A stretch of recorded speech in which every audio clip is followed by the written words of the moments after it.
السلام علیکم دوستانو، شیردل تخنیکی معلوماتي چینل ته خراب زموږ د نن ورځې ټاپک او موضوع د وی ایف ډی انویټ د سکرین لاک پاسورډ یعنی کوډ پر رابطه باندې ده چې تاسو څنګه کولی شئ خپل وی ایف ډی انویټ ته سکرین لاک پاسورډ ورکړئ او خپل وی ایف ډی انویټ د پارامټرو سیټینګونه د خلکو د لاسوهنې څخه محفوظ کړئ. نو دوستانو، زه غواړم په دې رابطه ستاسو سره مختصر لنډ او مهم معلومات شریک کړم. نو دوستانو، دا ویډیو مه سکپ کوئ، تر اخره پورې وګورئ ترڅو د دې مفیدو معلوماتو څخه ځانونه برخمن کړئ. نو دوستانو، راځو د دې عملې د اجرا کولو لپاره د وی ایف ډی انویټ سکرین ته اول دوستانو خپل وی ایف ډی انویټ آن کوو او د آن کېدو څخه وروسته د پی جی یعنی د پروګرامینګ بټن انټر کوو. د پروګرامینګ بټن د انټر کېدو څخه وروسته په سکرین باندې شو کیږي P0. د P0 د شو کېدو څخه وروسته د سټپ اپ یا د سټپ ډاون ایرو بټن پریس کوو او زه دوستانو P7 ته د P7 د شو کېدو څخه وروسته دوباره دوستانو د ډاټا بټن انټر کوو. د ډاټا بټن د انټر کېدو څخه وروسته په سکرین باندې شو کیږي P700.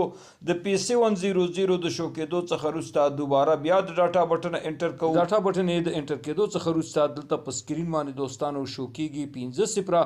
نو دلته دوستانو دیتا پاسورډ ورکو یعنی دیتا کوډ ورکو. مثلا دوستانو دیتا کوډ ورکو 4 کرته 1 او 2 دا کوډ ورکو او دوباره دوستانو د ډاټا بټن انټر کوو.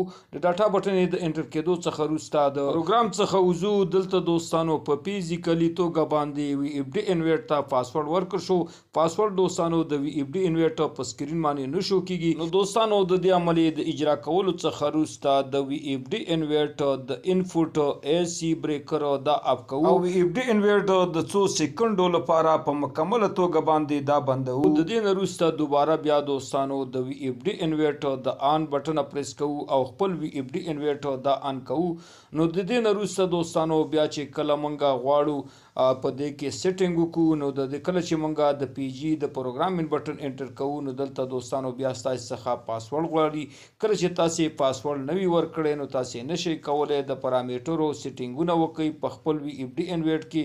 نو دوستانو، دا وه زموږ د نن ورځې ټاپک او موضوع چې د وی ایف ډی انویټ د سکرین لاک پاسورډ پر رابطه باندې وه. نو دوستانو، که غواړئ بر تخنیک څخه ځانونه برخمن کړئ او خپل هر قسم برقي وسایل په خپل کورونو کې ترمیم او جوړ کړئ. نو دوستانو، که تر اوسه پورې مو زما چینل نوی سبسکرایب کړئ نو مهرباني وکړئ زما چینل سره سبسکرایب کړئ او که دا ویډیو مو خوښه شوي در سره لایک او شیر کړئ د خپل ملګرو سره ترڅو خیر او پیدا ټولو ته ورسیږي. دوستانو، ستاسې د